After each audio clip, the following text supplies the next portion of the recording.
ಮುಖ್ಯ ಅಲ್ವಾರಿಯಾದಂತಹ ಶ್ರೀಮತಿ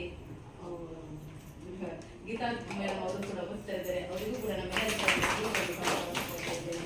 ಹಾಗೂ ಇಂದಿನ ಈ ಸಭೆಗೆ ನಮ್ಮ ಗ್ರಾಮ ಪಂಚಾಯತ್ ವ್ಯಾಪ್ತಿಯಲ್ಲಿ ಬರುವಂತಹ ಕಂತು ಬಿದ್ದದೆ. ಇವರಿಗೆ ನಿಮ್ಗೆ ಎಷ್ಟು ಕಂತು ಬಿದ್ದದೆ? ಮೂರು ಕಂತು ಬಿದ್ದದೆ. ಹಾಗೆ 15ನೇ ಹಣಕಾಸಿನ ಕಾಮಗಾರಿ ಹೊಸ ಪಂಚಾಯತ್ ವ್ಯಾಪ್ತಿಯ ಗಾಂಧಿ ಮೈದಾನದಲ್ಲಿ ಮಳೆಗಾಲದಲ್ಲಿ ನೀರು ನಿಲ್ಲದಂತೆ ಮಣ್ಣು ಬರಾವು ಮಾಡಿ ಸಮತಟ್ಟು ಮಾಡುವುದು. ಖರ್ಚಾದ ಮೊತ್ತ 1,72,000. ಇಂದು ಮಹಾತ್ಮ ಗಾಂಧಿ ರಾಷ್ಟ್ರೀಯ ಉದ್ಯೋಗಾದಿ ಯೋಜನೆಯ ಜೊತೆಗೆ ಗ್ರಾಮ ಪಂಚಾಯತ್ 15ನೇ ಹಣಕಾಸು, ತಾಲೂಕು ಪಂಚಾಯತ್ 15ನೇ ಹಣಕಾಸು ಮತ್ತು ತಾಲೂಕು ಪಂಚಾಯತ್ ಕೋಟಿಯ ಗ್ರಾಮಗಳ ಸಾಮಾಜಿಕ ಪರಿಶೋಧನೆ.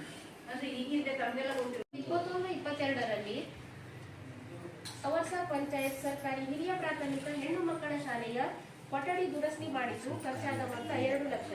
2021-22ರಲ್ಲಿ ಅವರ್ಸ ಗ್ರಾಮದ ಪರಿಶಿಷ್ಟ ಜಾತಿ ಸಮುದಾಯ ಭವನದ ಚಾವಣಿ ಮತ್ತು ವರಾಂಡಕ್ಕೆ ಗ್ರಿಲ್ಸ್ ಅಳವಡಿಸಿದ್ದು ಈ ಕಾಮಗಾರಿ ಇನ್ನೊಂದು ಅಂಗವಿಕಲರ ಒಂದು ಆಶ್ವಾಸನ ಅಂದ್ರೆ ಕುಂದುಕೊರತೆಯ ಒಂದು ಸಭೆ. ಸಾಮಾಜಿಕ ಪರಿಶೀಲನೆ ಉದ್ಯೋಗ ಖಾತ್ರಿ ಯಾವಾಗೂ ಒಂದು ಕಾಯ್ದೆ ಪ್ರಕಾರವಾಗಿರ್ತದೆ. ಉದ್ಯೋಗ ಖಾತ್ರಿ ಯೋಜನೆ ಅದರಲ್ಲಿ ಬಾಯಿಂದ ಹೇಳಿದ್ರೆ ಬರಲಿಲ್ಲ ಹೇಳಿದ್ರೆ ಆಗುದಿಲ್ಲ. ಅದು ಬಂದಿರ್ತದೆ ಅಲ್ಲಿ.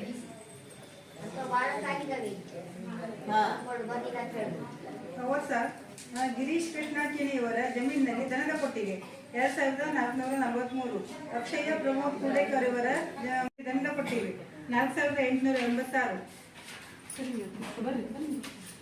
ಚಂದ್ರಕಲಾ ಹಿರಾನಾಯ್ಕ್ ಇವರ ಜಮೀನಿನಲ್ಲಿ ದನದ ಕೊಟ್ಟಿಗೆ 9,772. ದಯಾನಂದ್ ಗಣಪತಿ ಥಳೇಕರ್ ಇವರ ಮನೆ 13,262. ಚಂದ್ರಕಲಾ ಶಂಕರ್ ನಾಯ್ಕ್ ಇವರ ಮನೆ 9.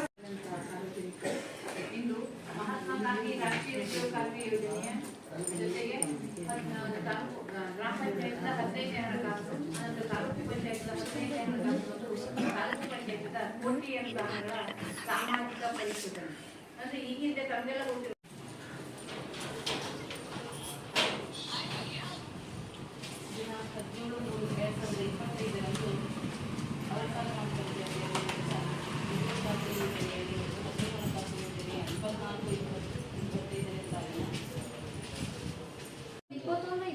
ರಲ್ಲಿ ಅವರ್ಸ ಪಂಚಾಯತ್ ಸರ್ಕಾರಿ ಹಿರಿಯ ಪ್ರಾಥಮಿಕ ಹೆಣ್ಣು ಮಕ್ಕಳ ಶಾಲೆಯ ಕೊಠಡಿ ದುರಸ್ತಿ ಮಾಡಿದ್ದು ಖರ್ಚಾದ ಮೊತ್ತ 2 ಲಕ್ಷ.